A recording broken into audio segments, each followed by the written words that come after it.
There is no update in the investigation for the siblings who were reported missing from Pictou County 2 months ago today. 4-year-old Jack and 6-year-old Lily Sullivan were reported missing from their home in Lansdowne Station on May 2nd. The last update RCMP provided was on June 11th.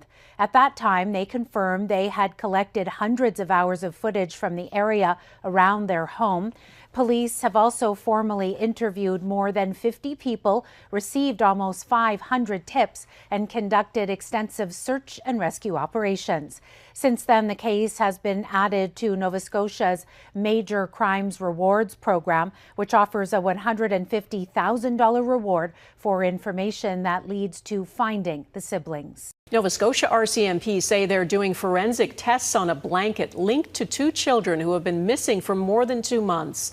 6-year-old Lily and 4-year-old Jack Sullivan disappeared from their home in northeastern Nova Scotia on May 2nd. In an update today, police said they are reviewing nearly 5,000 video files from the area and doing tests on a pink blanket that was found during the search. The blanket was located and seized very early in the investigation. It was outside and found near Lily and Jack's home. The family has confirmed that the blanket belonged to Lily. Police are investigating if and how it relates to her and her brother's disappearance. Police say as part of their investigation, they're assessing more than 600 tips from the public, interviewing more than 60 people, and conducting polygraph tests. Just outside the Sullivan home in Lansdowne Station, a single orange ribbon flutters. Behind it, a poster with the faces of Lily and Jack, smiling. It's been 2.5 months since the 2 young children disappeared. They were last seen in May and were believed to have wandered into the woods behind their home. A tremendous amount of careful, deliberate investigative work is underway by people here at home and in other parts of Canada. Despite extensive searches on foot, by helicopter, with dogs and drones, crews found nothing. No footprints, no clothing, no trace of where the children may have gone. Right now, there are more than 800 tasks associated to this investigation. The investigation has grown into one of the largest in Nova Scotia RCMP history, with over 600 tips from across Canada and beyond, and 5,000 video files currently under review. Surveillance cameras, trail cams, doorbell cameras. We did a further request for information in a news release to the public a little bit later in May. Rumors have been swirling ever since the kids went missing, and with so little information being shared, it's only added fuel to the fire, leading many to believe them. Try not to follow the rumors, but you know they're getting more grounding, the rumors, because of the fact that the RCMP have found nothing. And while they say the investigation is moving forward under the Missing Persons Act, many in the community feel like they're standing still. Most people will say to me that the best hope is if somebody did take those little, I mean, if those kids were in the woods, I think most people in Pictou County now are thinking they would have found something. They would have found a shred of clothes, they would have found anything. So far, 60 people have been interviewed. Some have undergone polygraph testing, and one item found during the search is now undergoing forensic analysis, including a pink blanket that officers seized on Lansdowne Road, and submitting judicial authorizations to seize and examine materials and devices that may provide information useful to the investigation. Back at the Sullivan home, the orange ribbon remains, slightly faded by sun and time, but still holding on. Hafsa RFC TV News, Lansdowne Station. So this is the patio door? This is the patio door. That Jack and Lily would have That Jack and Lily came out of. Okay.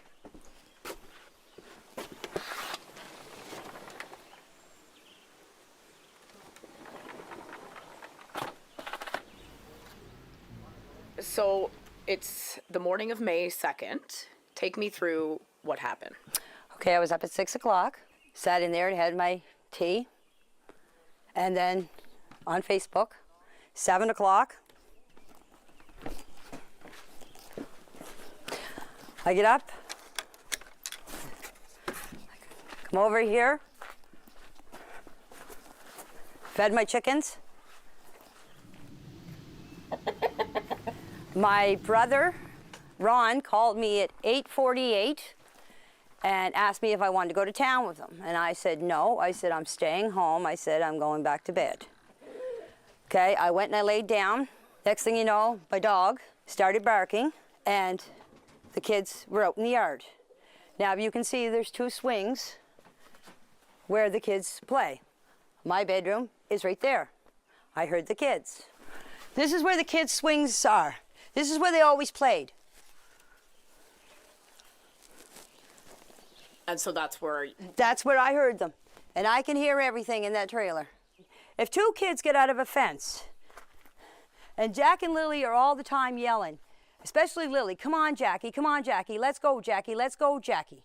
It's all I hear out here. When the kids get out of the fence and come out through here, I would have heard them yelling, come on, Jackie, let's go, Jackie, let's go. I didn't hear anything. The next thing I heard is I heard Daniel yelling. He was yelling for Jack and Lily. I didn't get up because I thought he was yelling for Jack and Lily to get in the house. So the next thing you know, I came out of the trailer after I heard Daniel, about, I'd say, 10 minutes after I heard him, I come out of the trailer. I opened up the door, was standing here. Malaya was standing.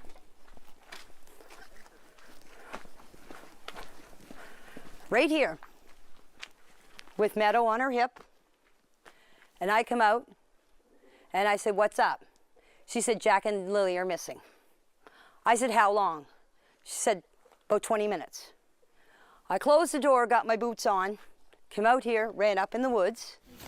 Just right up here.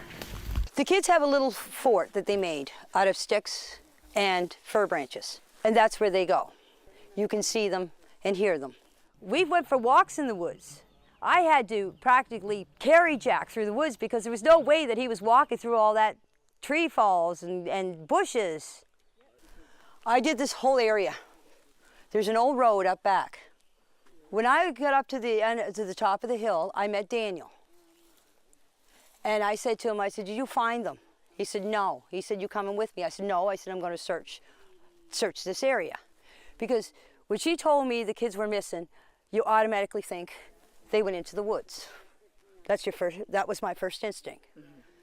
So I went up and I did this whole area, this whole wooded area, right up to the top of the dirt road, came back down here and came back down the side of the road, came back down here and came back up the same spot. I went back into the house. By the time the cops were here, I don't know exactly what time, I didn't take my phone. The cops were here. There was a bench sitting here, or a sawhorse, it's over there, was sitting here. I was sitting on it, bawling my eyes out. I was crying because I blame myself for not getting up that morning to see the kids, because if I would have got up, this wouldn't have never happened. Okay? That's why I was crying. We've heard a lot about the patio door. Okay. Yeah, so let's go see that. Sure. So this is the patio door. This is the patio door. That Jack and Lily would have... That Jack and Lily came out of. Okay.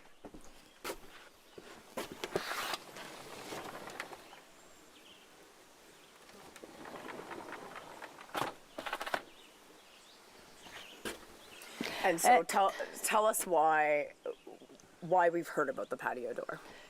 Because everybody's saying on Facebook, on YouTube, on TikTok that the patio door makes a noise, and why they didn't hear the door open. The bedroom is back there, okay? That far window. The last window is the bedroom. And so they would have come out this door. They would have come out this door that morning. Yes. And then they went and played on the swing set. Yes. And that's when you heard them. That's when I heard them. Right here in this area here. I plan on putting a pool up this year for the kids. You need level ground for a pool. That's what I was doing. I was leveling out the ground to set up a pool. And this is the Thursday. This is Thursday. Right. Friday, all the investigators, search and rescue and everything, right around here was where they found the only footprint. This is where the boot. This is where I was raking that night. That's where the boot print was found, in the mud where I was raking. I thought there was two boot prints. There was supposed to be a footprint found away up on the pipeline. Right. Malaya sent me the picture of it. That's all I know. There was a footprint found. Okay. Okay. But I'm telling you, the footprint was here. The only one that they can confirm that was Lily and Jack's was right here. So it was child size? Yes, a man, one of the investigators came in here and was measuring it all. Mm-hmm. I'm not here to lie. The reason why I wanted you guys to come here and do the interview here is to show you exactly where everything took place. Mm-hmm. Mm-hmm. And to show people that this is what happened. All the stuff that people, all the rumors and accusations about us murdering the kids and burying them on the property, this place has been searched thoroughly. The well has been checked, the septic tank, all the barns were searched. My RV was searched 3 times. The trailer was searched. This whole place was searched. If they want to come back and search again, they're more than welcome. You've talked about drones flying over your property. You've talked about cars driving down the road and slowing down. What's that been like? I'm scared to go out sometimes in my own property. I mostly stay around back here. And if I do go out front for anything, I usually have my head down because I don't want people to see who I am. That is me myself. It's not because I'm hiding from anybody. I don't like to be on camera. I don't like my picture taken. I'm just a quiet person that just wants to be left alone, and I mind my own business. I'm just a hermit. Do you feel as if the finger has been pointed towards you and Daniel? Yes, I do. Because I live on the property. Come on. Do you think your son had anything to do with the disappearance of Jack and Lily? No, I don't believe Daniel had anything to do with the disappearance of Jack and Lily. Our heart don't lie, and my heart is telling me that my kid did not have nothing to do with this, and I had nothing to do with this. You know, if something bad happens, you get like your heart drops. Mine hasn't dropped. Deep down in my heart, I do believe Jack and Lily are alive. It's not because of what people are saying. It's my heart tells me that they are alive.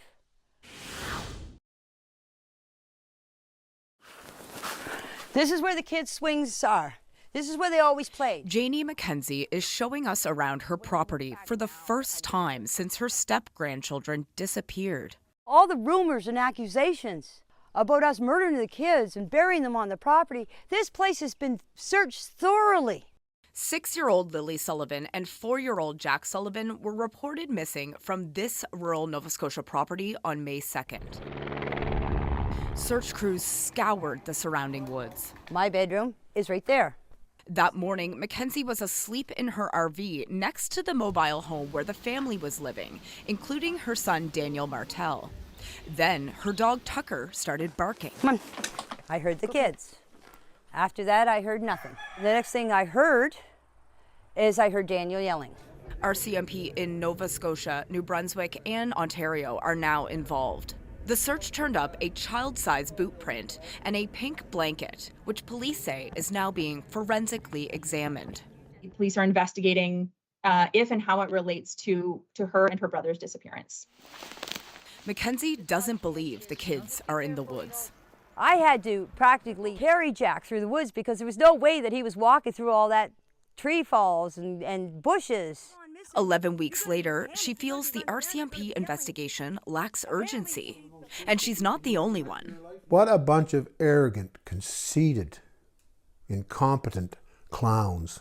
Darren Geddes is an extended family member of the children's mother. He says the Mounties didn't take him seriously. It's not hurt, it's rage, and I'm trying to control it.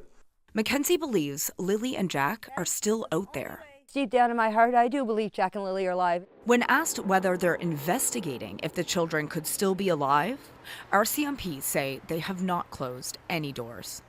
Allie Thompson, CBC News, Lansdowne Station, Nova Scotia. Well, today marks 11 weeks since the disappearance of 2 children in Nova Scotia, and there still are very few answers. 6-year-old Lily Sullivan and her 4-year-old brother Jack went missing from their family home on May 2nd. Their disappearance sparked days of intense searches of the property and the surrounding wooded areas. Now, their step-grandmother is speaking out for the first time to share her story about what happened the day the siblings disappeared. Well, Brett Ruskin has been following this story from the start, and he joins us now live from Halifax. Brett, what are we hearing so far from their step-grandmother?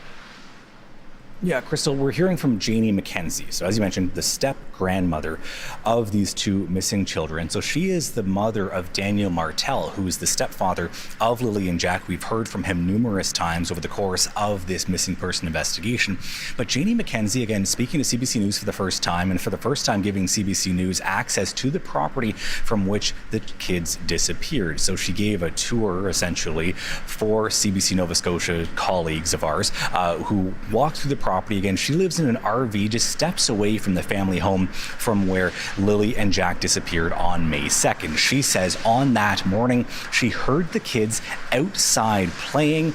A couple of moments later, there was silence, and a couple of moments after that, she heard Daniel, her son, outside shouting, calling their names, and the frantic search began. Again, the family went out into the woods looking for the kids. There was RCMP officers that took up the case, ground search and rescue crews that were combing through the woods. There were drones and helicopters added to the search that lasted for days. Now, Janie says that she still feels that the kids are alive out there somewhere, but that they are not in the woods. Here's what she has to say about that. No, I don't think they're in the woods.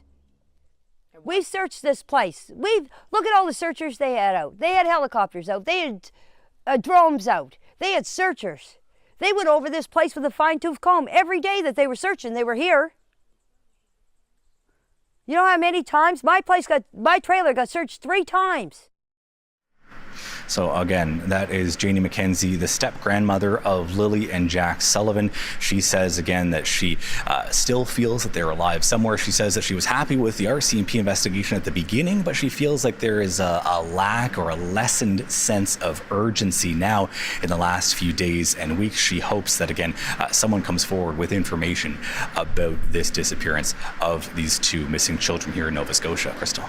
Right, you can really hear the frustration, but also the emotion in her voice there.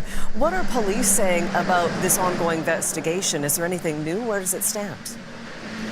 Yeah, the latest update that we have from police that they say that they have done 60 different interviews with family members and members of the community who may know information. They've done those interviews. They have 5,000 different video files in their possession from doorbell cameras, from trail cameras, surveillance cameras in the area.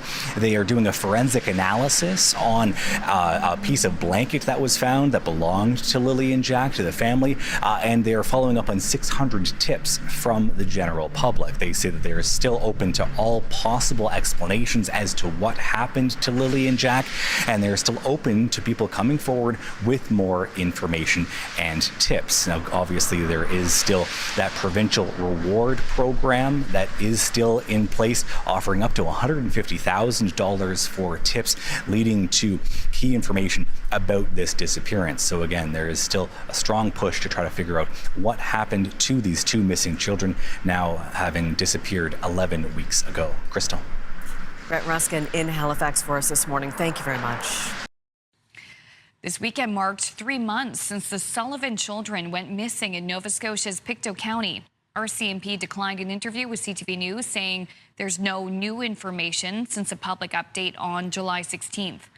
4-year-old Jack and 6-year-old Lily were reported missing May 2nd after their families said they couldn't find the children in their home or on their Lansdowne Station property. In that mid-July update, RCMP said 5,000 video files have been obtained, more than 600 public tips have been received, and more than 60 people have been interviewed, with some undergoing a polygraph test. The force also said units from across the country are involved and that they're looking to seize and examine materials and devices that could help their investigation. That tells me in itself that they suspect there's a crime involved. So they must have some grounds to believe that it's a crime other than just the fact that they've never been able to find them any other way. So they're investigating something or someone. Maybe not going to bring the case to a close through that investigation, but they're actively doing something as we speak. CTV public safety analyst and former OPP commissioner Chris Lewis says someone out there knows something about what happened and encourages them to come forward with any information that could ultimately help RCMP solve the case. In June, the Sullivan's disappearance was added to the provincial rewards program, offering up to $150,000 for information about the case. Nearly 4 months ago, Lily and Jack Sullivan, ages 6 and 4, went missing from their home in Lansdowne Station. In a statement to Global News Thursday, RCMP say intensive investigative work is ongoing in relation to the disappearance of Lily and Jack Sullivan, and tips continue to be received. We now have over 700 and are evaluated and prioritized by a dedicated team of investigators in the Northeast Nova Major Crime Unit with the assistance of agencies from across Canada. We've had this in the past on a different disaster, the Westray disaster, and everybody descended on us there, and that's not something we want. But in this case, when two little ones go missing, everybody is really keen on finding those children so they can get them home safe and sound. Kent Corbett's family has lived in Pictou County for generations. As Lily and Jack's case dragged on, he knew he had to do something to keep their story at the forefront of the news cycle. I approached Advocate Printing and said that we wanted a deal on making up some election-style signs, and we went from there. Over the last week, his advocacy group has been fulfilling sign orders, with all proceeds going towards search and rescue and funding more awareness materials. Some of the children's family members have ordered signs for their yards as well. The more people that are thinking about these kids every day will be the greater chance that we have to be able to bring them home. Lily and Jack attended Salt Springs Elementary. As the new school year approaches, their school district says, "We have school psychologists, counselors, and regional support staff ready to help any students who are finding it challenging to be back on site at the school without the presence of their peers." When those kids get back in the classroom to their teacher, it's going to be, did anybody find Jack and Lily? Kids that age aren't going to understand that the adults are doing everything they can. I wouldn't want to be that teacher having to explain that. But Corbett says the community is still holding on to hope. They're Pictou County's children now, and people need to know what happened. Ella MacDonald, Global News, Pictou, Nova Scotia. Daniel Martel has known since the day Jack and Lily disappeared that he was a suspect. He's been their stepfather for more than 2 years, living together in this trailer. Martel says that's why he has fully cooperated with police. Everything from my phone, doing a polygraph exam, and just ask them to do, here you go, search everything, just do everything you can for the kids, right? Freshly unsealed court documents detail how RCMP combed through bank records, phone data, and GPS locations. Investigators wanted to know the exact whereabouts of Martel and the children's mother, Malaya Brooks Murray, in the days leading up to the children's disappearance, and cross-reference that information with the statements they gave to police. The documents reveal that as of July 16th, investigators did not believe the case was criminal. By that point, 6 polygraph tests had been done, including on both Brooks Murray and Martel. They were also done on Martel's mother, on Brooks Murray's mother and her partner, and on the children's biological father. Brooks Murray was given a polygraph in what police describe as an effort to eliminate her as a suspect in causing her children's disappearance and possible murder. She passed, and so did Martel. They've done a full background check, as much as they could possibly do, and I mean, I'm pretty thankful for them to spend the time and spend the resources to try to figure out everything. An extensive search on Martel's property and the surrounding 8.5 square kilometers has turned up only a few clues. One was a boot print matching Lily's size 11 feet. Another was a pink blanket hanging from a tree found by family members of the children's mother. A piece of blanket was also seized from a garbage bin at the end of the family's driveway. Martel says it was the same blanket, but it had been ripped apart and thrown out. I mean, it's mysterious as it is, because the distance from the garbage bin to where the blanket was found is almost 1 kilometer. RCMP have previously said Lily's blanket was sent for forensic analysis. To date, police have received 740 tips and more than 9,300 videos, and say a tremendous amount of careful, deliberate, investigative work is ongoing to locate Lily and Jack. Angela McIver, CBC News, Halifax. Today, we received a slew of documents connected to the investigation into the missing Sullivan children in Pictou County. 6-year-old Lily and 4-year-old Jack vanished more than 3 months ago. Hundreds of pages of just released court documents shed light on what police discovered. CTV late anchor Bruce Frisco has been pouring through it all and joins us with more in the News Center. Bruce? Well, Todd, the information, as you say, is contained in court applications filed by investigators for permission to conduct searches for things like phone records, banking records, video related to the case. This is all standard procedure. We're told a lot of the documents are heavily redacted, look just like this, a lot of stuff censored out, but they do include unproven statements made by police, their impressions on what they found. So some basic facts. The children reported missing first at 10 a.m. on May the 2nd from their home in Lansdowne Station by their mother, Malaya Brooks Murray. Police were at the trailer at 10:27 that day. She told the cops she believed the children had wandered away from home, but the exact time for that is redacted. Lie detector tests were administered to the mother and the stepfather on May the 12th, and both passed. An officer noted, quote, "At this point in the investigation, Jack and Lily's disappearance is not believed to be criminal in nature." More polygraphs were administered in June to the children's biological father, and he passed. But when police attempted the same test on the children's step-grandmother, they found the test ineffective. I'm quoting again. "Her physiology was not suitable for analysis, and an opinion on the polygraph examination was not rendered," end quote. The documents also confirmed police found Lily's blanket about a kilometer away from the house a day after the disappearance, but a sniffer dog couldn't pick up any scents around it. A couple of days later, police found a piece of the same blanket in the garbage at the end of the driveway. Now, perhaps the most compelling piece of evidence came from a woman named Natasha Hayward, who told police she saw 2 children walking along the side of the road on May 2nd. They were holding hands, she said. She said the boy had dirty blonde hair, was wearing shorts. The girl had darkish hair in pigtails. She was wearing a tank top with blue strings. She said the children were walking toward a white female, 50 or 60 years old, who was waiting next to an older model tan or gray or gold sedan, and the back door was open.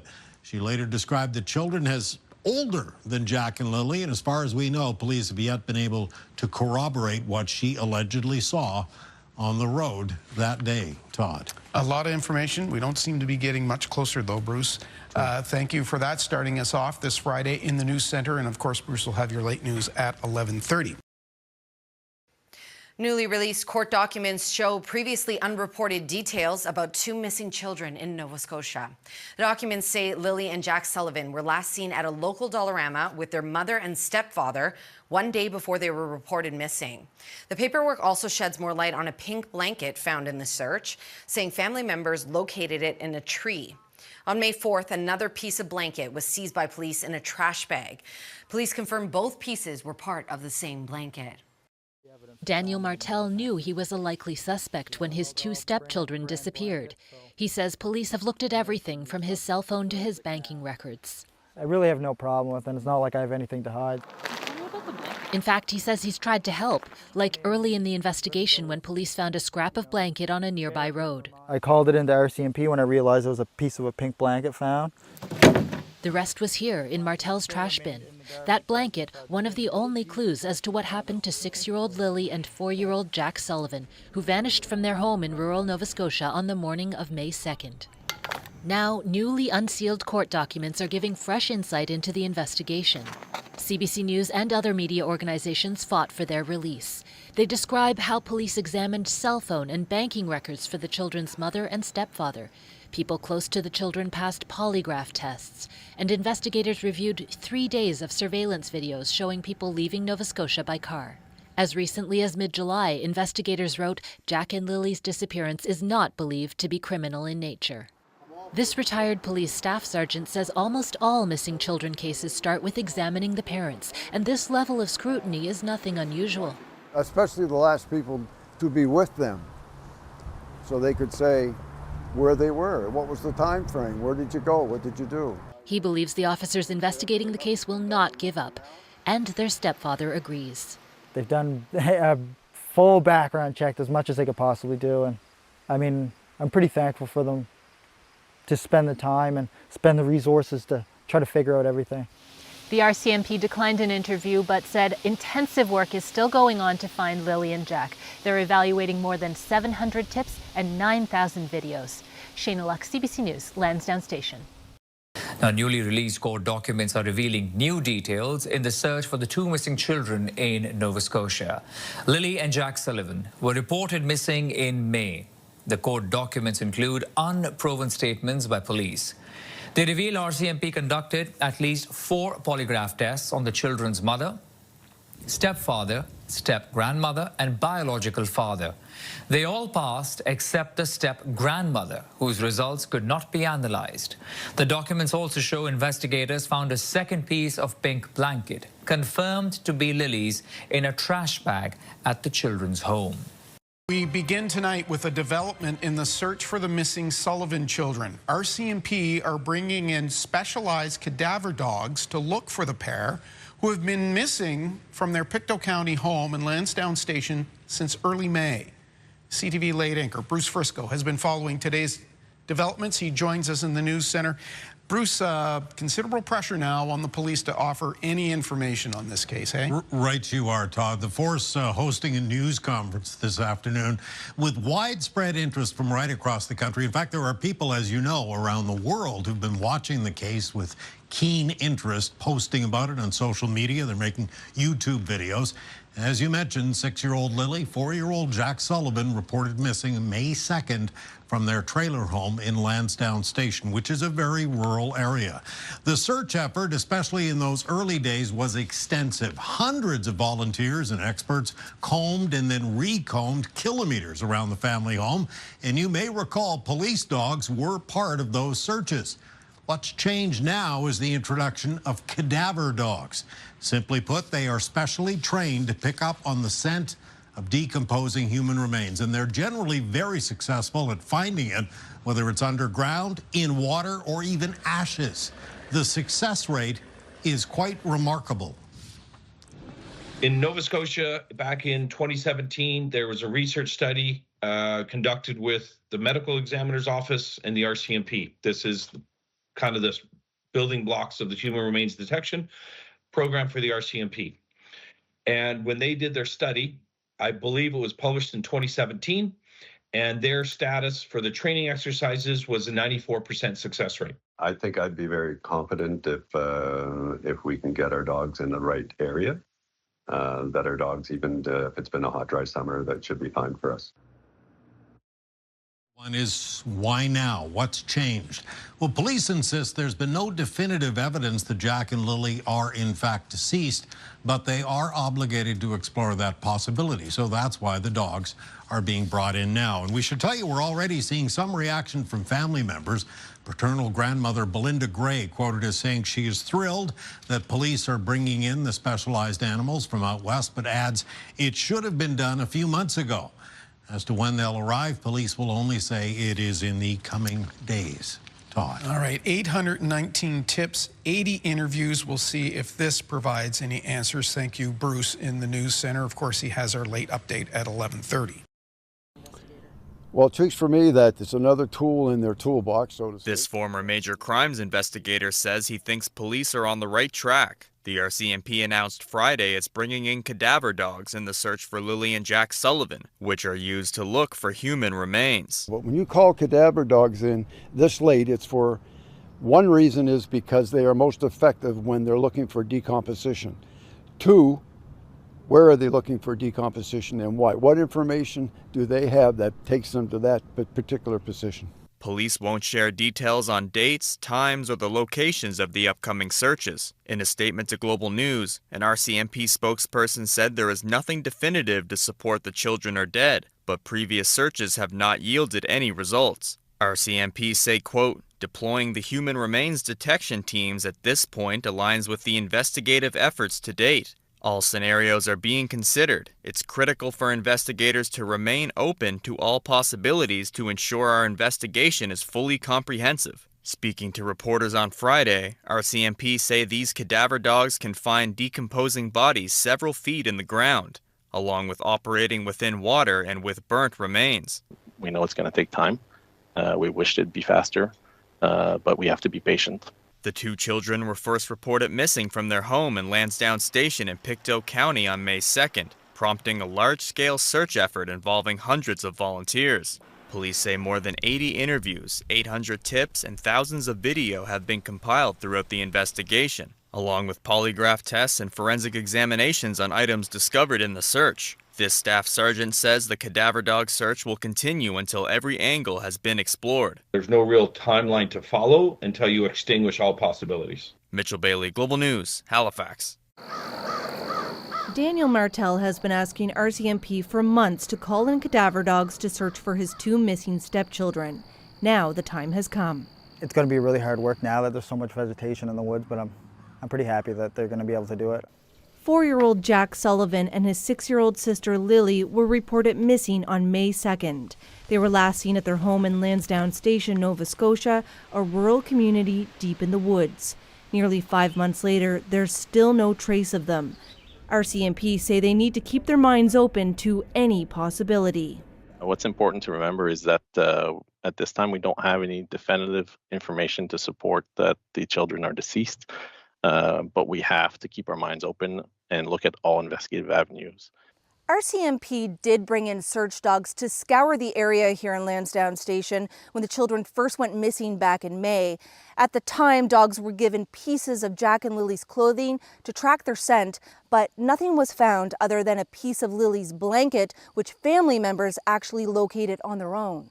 Human remains detection dogs are specific to human remain odor, and that's completely different from live searching.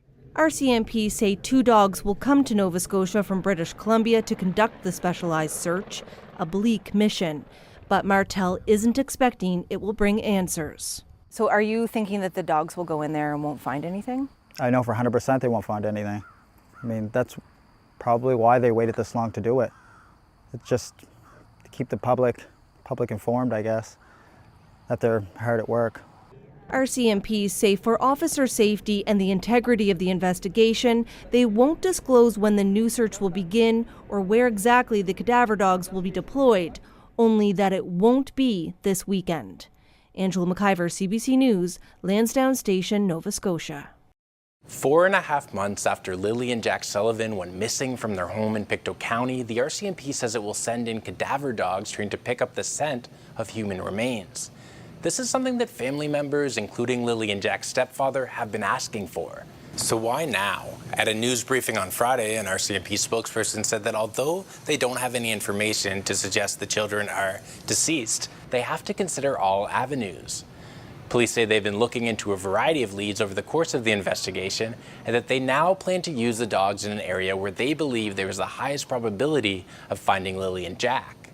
2 dogs and 2 RCMP officers trained in locating human remains are coming from BC to conduct the search. The children's paternal grandmother, Belinda Gray, says she's happy to see the dogs being deployed, but she still questions what took so long. 8.5 square kilometers of dense woods near their home have already been searched, but until now, only dogs that can trace human scent but not human remains had been used. It's unclear when the search will begin, but it won't be this weekend. Police say they're keeping the details close to their chest to protect officer safety and not compromise the investigation. Andrew Sampson, CBC News, Halifax. We begin with the latest on that search for the 2 missing children in rural Nova Scotia. RCMP say cadaver dogs will begin searching for Lily and Jack Sullivan, who went missing in May. But officials are maintaining they don't have any reason to believe that the siblings are dead. Andrew Sampson tells us more. 4.5 months after Lily and Jack Sullivan went missing from their home in Pictou County, the RCMP says it will send in cadaver dogs trained to pick up the scent of human remains. This is something that family members, including Lily and Jack's stepfather, have been asking for. So why now? At a news briefing on Friday, an RCMP spokesperson said that although they don't have any information to suggest the children are deceased, they have to consider all avenues. Police say they've been looking into a variety of leads over the course of the investigation and that they now plan to use the dogs in an area where they believe there is the highest probability of finding Lily and Jack. 2 dogs and 2 RCMP officers trained in locating human remains are coming from BC to conduct the search. The children's paternal grandmother, Belinda Gray, says she's happy to see the dogs being deployed, but she still questions what took so long. 8.5 square kilometers of dense woods near their home have already been searched, but until now, only dogs that can trace human scent but not human remains had been used. It's unclear when the search will begin, but it won't be this weekend. Police say they're keeping the details close to their chest to protect officer safety and not compromise the investigation. Andrew Sampson, CBC News, Halifax. Okay, for more insight into this, we're going to now turn to Bruce Pitt-Payne. Bruce is a retired RCMP major crimes investigator joining us tonight from Maple Ridge, BC. Bruce, it is good to speak to you on this. Hi, Sarah. So the RCMP planning to use cadaver dogs. What does this news tell you about where we are in the investigation and where things are going? I mean, what they have said is they don't believe they have any reason to think that the children are dead, but the use of cadaver dogs is going to make a lot of people think that they must. Yeah, and they've said that over and over again, and with the information or the lack of information we have, which is normal at this point, the public wouldn't know exactly what the police know, but if we go on what they're saying, this is a logical step. It seems that they've been doing a thorough process so far, going through all of the steps that generally would happen in a missing persons investigation. And now they're at the point where this is probably the logical next step. Even if it's a Hail Mary, kudos to the police for doing things that might give some sort of resolution. So what is a cadaver dog then looking for? They're trained specifically, aside from other police dogs training. They look, instead of for cross-training and all different sorts of scents, they're focused primarily on the decomposition of human remains. And so that's what they're going to be looking for, so at least the police can possibly rule out certain areas. They're not saying when this is actually going to happen, where it's actually going to take place, this particular part of the search. Why wouldn't they be a little more open about that? Yeah, there's several reasons for that. The predominant reason is that they don't want what we in the business used to call looky-loos showing up. They could distract the dogs. You can imagine that, for instance, if people show up with heavy perfume on, that alone could be a scent noise and a distraction to the dogs and interference. But also the having people around could distract them. And frankly, it could be in dangerous terrain. You never know, somebody could get hurt. The other reason is purely investigative, and it's regarding something called holdback evidence. If the police did, in fact, find some human remains in a certain area and it was released to anybody else in any way, it would mean they couldn't test the reliability of a confession later. So if somebody said, here's where the remains should be, it would show that that was a reliable, and I'll use the term confession, should that come later. So the police do not want to ruin that opportunity. Why do you say that you feel like this is the time, the appropriate time to bring in this kind of a device, these animals? I'm just wondering if you were looking to rule something like this out, why not do it, a couple of months ago? This goes back to May. Yeah, generally the dogs, I'm going to give you an idea here, is they're not perfect. And I think that was said earlier, and from the research I've done, they're not perfect, so you could get false or negative, false positives or negatives, meaning that if the dog thought it detected something, it could be rotting foliage, it could be a dead animal, it could be anything like that. That could lead to a bias on the part of the investigators, redirect them from areas that they should be working on. So it could waste time and delay a result. Now, you could get a false negative as well, where they don't detect anything, leading to a bias that the children are not in that area. And that could lead to a bias where tunnel vision kicks in and the police leave that search scene. So, because it's not 100% perfect, it is not the optimal way. It is another way of trying to find what happened. And usually it comes later in the investigation because there's lots of other things that they've been working on. So we had heard, from the stepfather in this that he was concerned that they weren't searching elsewhere outside of the wooded area behind the home, that perhaps the children had been taken. If, in fact, these cadaver dogs go in and they don't find any evidence of decomposing body, if the children are not found there, where do you think that at this stage of the investigation, what are the next steps?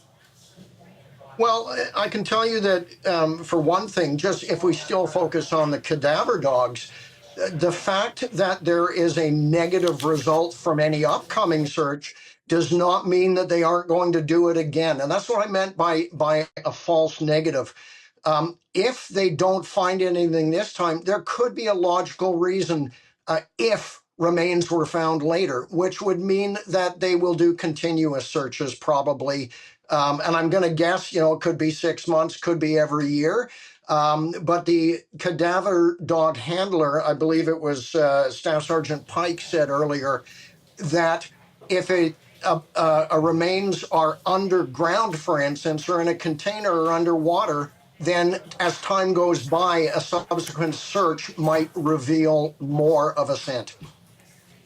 Bruce Pitt-Payne, retired RCMP major crimes investigator. Great to speak to you about this. Thank you. Thank you, Sarah. The case of missing Nova Scotia children, Jack and Lily Sullivan, has become all-consuming for true crime enthusiasts on social media. Experts say there are benefits and pitfalls. While the discussions can and have led to real-world leads for police, there are also ethical concerns in turning people who are already suffering into content.